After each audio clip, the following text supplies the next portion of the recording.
नमस्कार, मी अंजली. आपल्या सगळ्यांचं खूप खूप स्वागत आहे. आज आपण दूध न आटवता किंवा खवा न घालता कुल्फी बनवणार आहोत. तर त्यासाठीचं साहित्य बघूया. 1 वाटी मखाना घेतलेला आहे.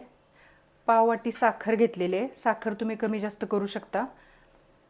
हे 1 चमचा मिल्क पावडर घेतलेली आहे. 1 चमचा गव्हाचं पीठ घेतलेलं आहे. आणि 10-15 होतील एवढे काजू घेतलेले आहेत. आणि वेलदोड्याची पावडर आणि केशर घेतलेले आहे. केशर आणि वेलदोडा पावडर सोडून बाकीच्या ह्या 5 गोष्टी आपण मिक्सरमध्ये फिरवून घेणार आहोत.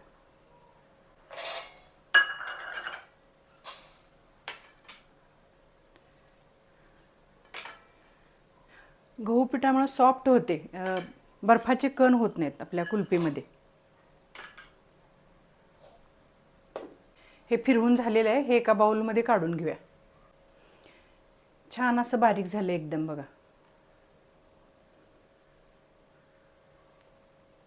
सेम वाटीनं एका भांड्यामध्ये 3 वाट्या दूध काढून तापवून घेतलेलं आहे.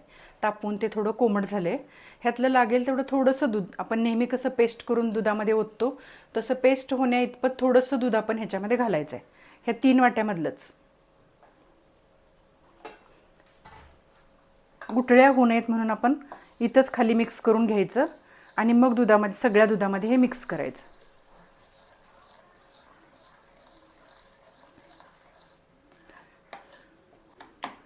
छान मिक्स करून झाले, कुठेही गुठळ्या नाही आहेत ह्याच्यामध्ये. आता हे या दुधामध्ये मिक्स करून घेऊया सगळं. आता हे मिक्स करून झालेलं आहे. गॅस लावून घेऊया. ह्याला छान अशी उकळी काढून घ्यायची. आपण गहू पीठसुद्धा कच्चं घातलेलं आहे, ते सुद्धा शिजून निघेल यामध्ये. आता ह्याला उकळी आलेली आहे. गॅस बंद करूया आपण. हे घट्टसं झालं आहे, थोडं कोमट करूया आणि मग आपण कुल्फी मोल्डमध्ये ओतून घेऊया. आणि हे केशर आणि वेलदोडा आहे तो घालून घेऊया.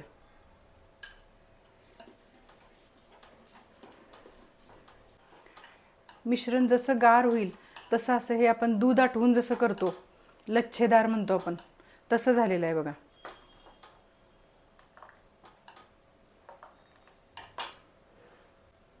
आपण मोल्डमध्ये या स्टिक्स यूज करणार आहोत, तर ह्या छान अशा धुवून घ्यायच्या स्वच्छ. मिश्रण गार झालेलं आहे. आता आपण हे कुल्फी मोल्डमध्ये ओतून घेऊया.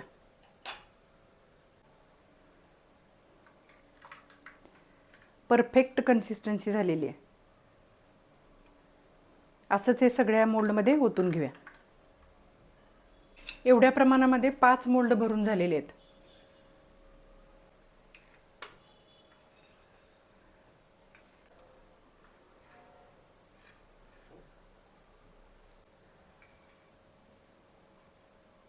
आता आपण हे फ्रीजरमध्ये सेट करण्यासाठी ठेवून देऊया. साधारण 6 ते 7 तासासाठी ठेवणार आहोत. ॲक्च्युली हे रात्रभर फ्रीजमध्ये राहिलं होतं. आता हे काढलेलं आहे. आता आपण हे नॉर्मल पाण्यामध्ये डिप करूया आणि मग काढूया.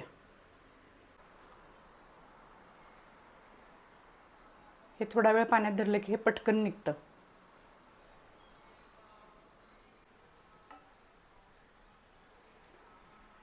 निघाले बघा, लगेच लूज होतं ते.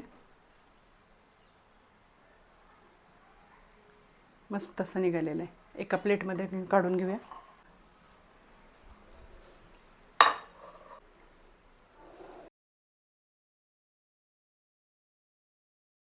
बदाम किंवा पिस्तेचे काप टाकून गार्निश करून घ्यायचं. मस्त अशी कुल्फी तयार. एकदम सॉफ्ट झाले. माझा हा व्हिडिओ तुम्हाला आवडला तर लाईक करा, सबस्क्राईब करा आणि शेअर करा. थँक्यू.